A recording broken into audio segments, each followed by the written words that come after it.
that was put together made me realize that Lee could do this movie because it was all created by the cutting. You know, Yeah. it was none of this stuff was ever really happening. It was, you know, it was all the montage that created the action, and I was very impressed with that. Well, I think you have to give a lot of credit to Bob Greenberg too, because he was always. I think Bob was such an important part of it. I mean, he was like the spirit of the whole thing, and I think that he really, you know, he always got you down to the basics. And he was the guy that brought in Dr. Donald Reed and the Sci-Fi Club when we did like a test showing of the rough cut.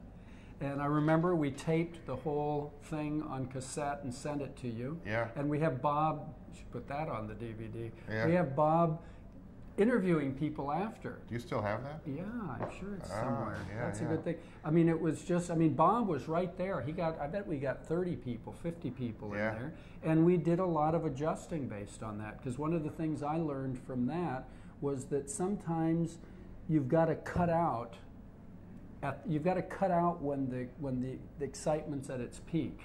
And if you don't, you kind of lose the audience a little. And otherwise, they're just screaming. I mean, people are surprised when I tell them, "Oh no, there was more of the head giving head, and there was more of the autopsy and these things." But right when the audience gets to its peak, if you don't get away, what happens is you start losing them. And that was a surprise to me because I always thought it was about just putting more and more.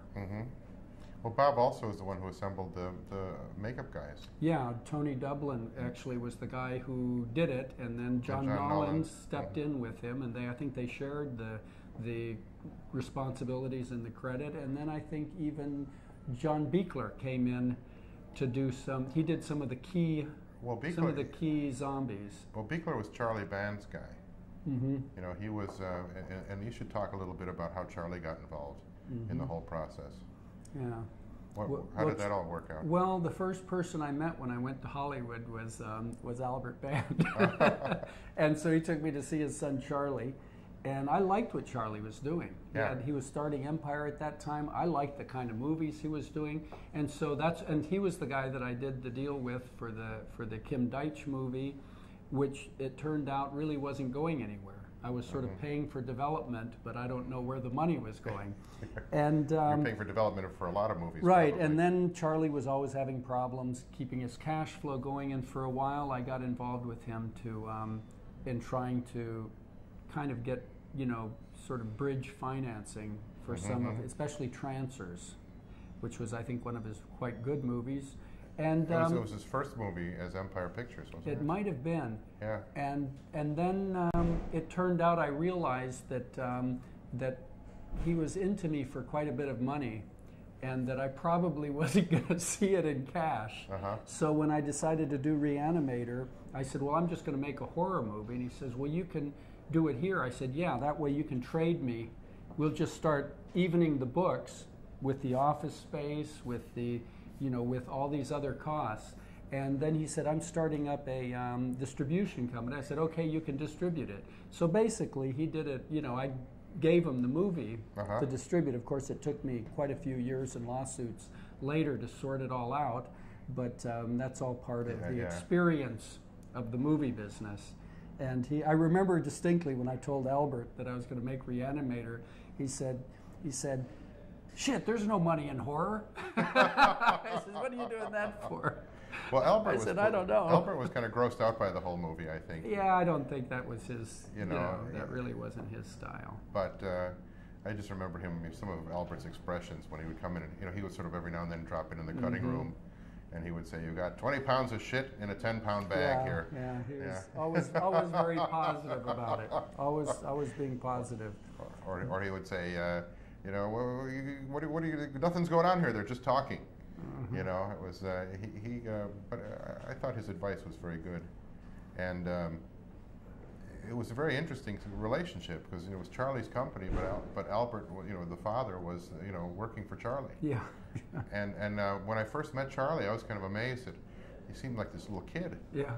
You know, at the time, I think he was probably in his 20s, right, when we did it. Maybe, huh? Yeah, We a little.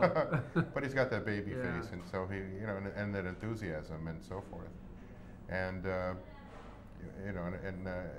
everything was bitchin'. This is really bitchin'. And it was mega. Mega. Yeah, that's right. Yeah. But do you remember the story conferences we had? I mean, we went through a lot of. I remember, as a matter of fact, I reviewed not too long ago a lot of the letters that went back and forth about the story.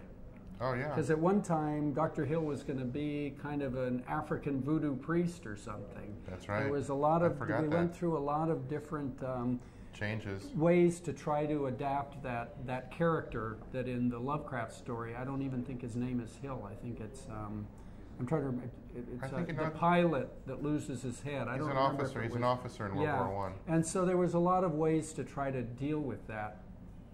But and by the way, I think that the adaptation of the stories is actually quite good. If you read the stories, it really takes a lot, really represents a lot of what's in the stories. Yeah. I think it's a very good adaptation.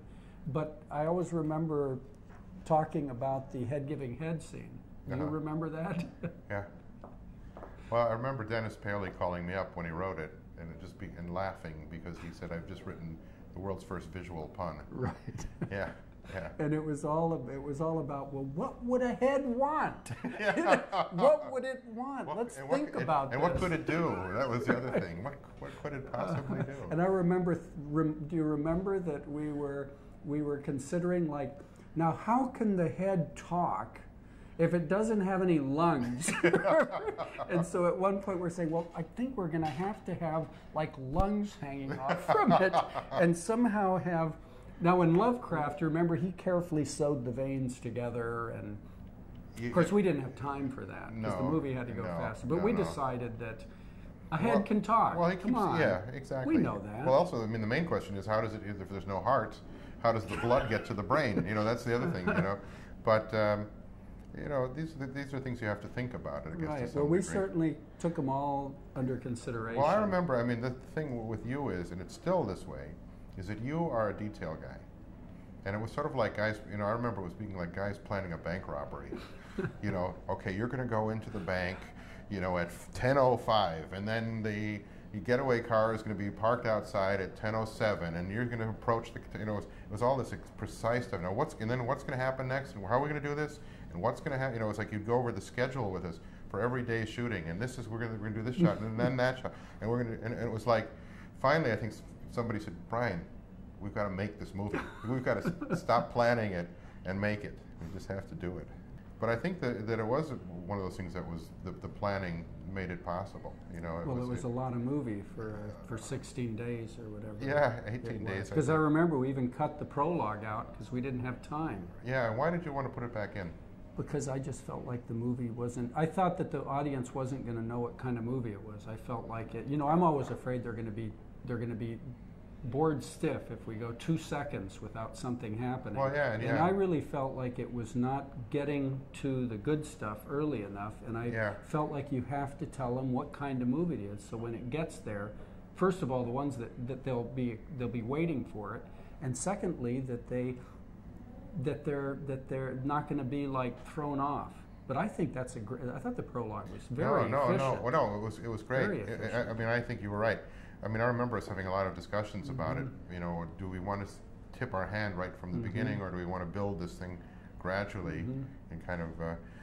But I think it was a really good call. And I thought that, and remember, I don't know if you remember this, but there was also a question of which take of Jeffrey Combs to use in the prologue when he says, "I gave him life." Really. And there was one in which he's kind of looking off camera a little. It's a bit more realistic. And then there was one that you had him look right at the camera and say it, and it was absolutely just over the top. And there was this question about which one to go with. And finally you decided to go with the right down the alley shot. Yeah. And you know what? That's the one. You see that shot and you go, wow, this movie is going to have some fun. Yeah, yeah. And Jeffrey Combs, do you remember when you first saw him? And Well, he came into an audition. You know, it was I had never met him before. It was Anthony Barneo, who was our casting director, who just brought in Jeffrey, and he was from that first moment he started reading. It was, this is clearly Herbert West. You know, I had originally thought he was going to be this blonde Aryan type guy. That's how he's written. Yeah, and no, Jeffrey was the guy. I remember seeing Jeffrey. I don't think I saw Jeffrey until there were the callbacks at the. Remember, first we were auditioning in a room about half the size. Yeah. With like a bunch of us behind the table. And then, because I remember seeing Bruce Abbott and Barbara come in, but I don't think I saw Jeffrey when you saw him. And I think there were the callbacks that we had at the church on the corner of Highland and Right, the Actors Church. Yeah, the Highland and Franklin. And Anthony had gotten a space there, and you had, I think, 3 sets. I think you did a scene where Meg is crying, I think. And maybe you also did the cat when they find the needle, the dead cat. Maybe that was the scene. And you had like, I think you had 2 or 3 of each. And I remember seeing Jeffrey, and just it was like no question. You know, it was like he just immediately kind of made it all real, and that was a big surprise. And it's been interesting to see how he still works great that way. Do you remember the choice of Dr. Hill? Who the other actor was? Do you remember there were 2 actors, and there was a question. One of them was, he was sort of I forget him, but he was sort of a more normal, sort of baldish sort of guy. Yeah. And there was a question about whether to go with the obvious Hammer horror movie villain, David Gale, or whether to go with a more believable one. And that was a big question, because it was like the other guy was kind of more realistic, and David Gale was more like he was it. He was like gothic horror. Yep. And it was and he said laboratory. He was great. Pretty nice laboratory. Were you Mr. there West. when we showed it at what lab was that?